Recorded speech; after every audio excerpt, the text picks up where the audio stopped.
I really respect the amazing talks that we've had here today, and I hope that I can add on to that with some current information about what process addictions are or what behavioral addictions are. So who here spends more than 3 hours a day on their phone? Come on, let's be honest here. On the internet? Yeah. You may have a disorder. Okay, I'm not diagnosing you, but there's a doctor in the house. But you may actually have a disorder. And that's according to the new DSM-5. And what they're saying is essentially that a behavioral or a process addiction produces a short-term reward that is similar to substance abuse, substance addiction. Now, why do we find that this is such a crisis in our lives and in South Africa and in our communities? Is because these feelings that people can't cope with, never mind change, is to actually find an awareness within themselves that there are issues and that there are feelings that need to be dealt with. And so what people do is that they actually turn to other things. And what these behaviors do is that they have a diminished control over people, and people want to continually do that particular behavior. So I'm not as good as you were with the flipping and the charts. So the essential feature is a failure to resist an impulse or a drive and the temptation to perform an act that is harmful to the person. So what we know about substance abuse is the person loses control over the choice to stop. The first thing you say to an addict or to an alcoholic is, okay, great, how long can you stop for? And of course, would you like to go to rehab? Yes, I'd like to go. Okay, stop now. No. Try and say the same thing to a person who has an eating disorder, codependency, who has sex addiction, who has an internet addiction, gambling, gaming, shopping, obsessive disorders like that. They cannot stop it as much as they think they can. And each one of those is characterized by a recurring pattern of behavior and craving, the same as substance abuse. So the DSM-5 says that addiction and related disorders encompass both substance use and non-substance use.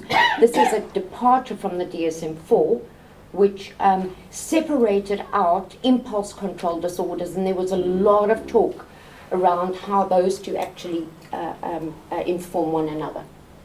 And of course, clinical similarities are noted with impulse control disorders that are characterized by, of course, impulsivity.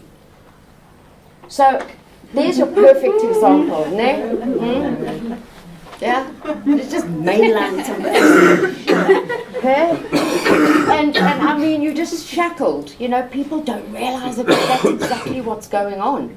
It really is. And later that same day, your family's gone and had other relationships, and your mother's left home, and I mean, this poor guy he looks about, I don't know, he's whatever. This is the best part. She's got so much dopamine going on there, right? So she's in such a happy state. In the meantime, her world might be falling apart, right? And that is what is happening through process addiction, through behavioral addiction. The opportunity here is to create some kind of awareness, to embrace that change and to try and see, wait, hold on a minute, maybe I've got that as well. As we can see, she is face in first, all right? And don't think it's just her, there's a whole lot of people here, yeah? Exactly. This is really on a global scale. We can see the way that we communicate with each other nowadays. And of course, the great eating disorder, and who knows what's going on with this guy. It's called bigorexia, right? Men are not excluded from this process. He is just as obsessed, yeah, with making himself look beautiful and perfect. She, of course, is struggling with some social media as well as a bit of dysmorphia and the weight-related issues. Yeah, these are real problems. These are real issues.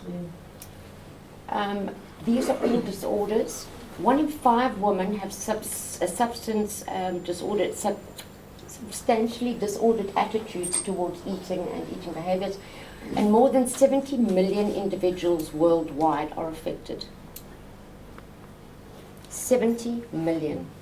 Therefore, in order to embrace for change, we need to talk about these kind of stats. This is significant.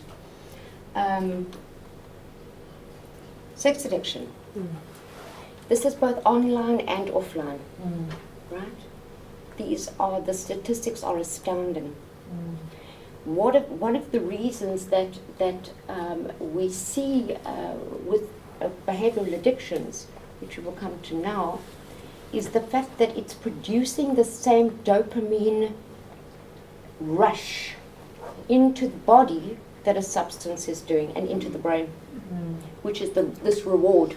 And the problem with these behavioral addictions, why they're so difficult to deal with, is because if I can manufacture that by myself, I don't need a substance, I don't need alcohol. I can actually turn to pornography by social media, the internet. I can starve myself, I can go to the gym and get the same rush. It's not so funny. This is about as good as my thing. So, an underlying biological mechanism for urge-driven disorders may involve the process of incoming reward by the ventral. Okay, yeah, all right.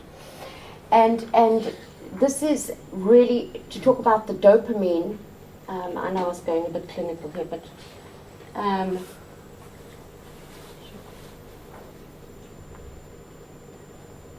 the feelings of pleasure. Dopamine is the chemical that releases pleasure to us. When we do something that gives us that feel-good feeling, that is a rush of dopamine.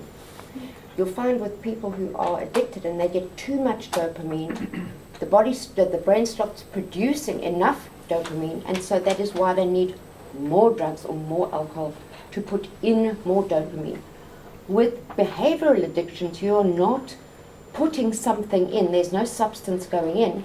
So what you do is that this continual urge to repeat the behavior to get that good feeling again.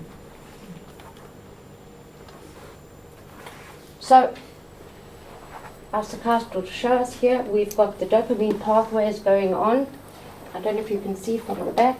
Serotonin pathways as well. I'm going to keep it really nice and simple. And behavioral addictions, which really are just lighting up the brain. Okay.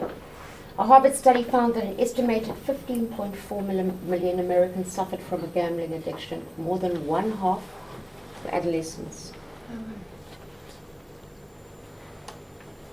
I'm actually doing an internship at the moment in Kales River. I cannot tell you how many young kids between 8 and 16 are affected by eating disorders, gaming, gambling, and all of these are precursors to mental illness. Compulsive shopping. Treatment.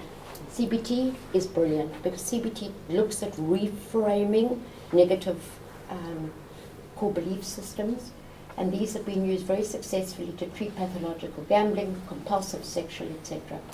Psychosocial interventions, support groups where people can identify and find the way through reframing their behaviors and not feeling that they've been stigmatized or shamed. And that's me. Thank you.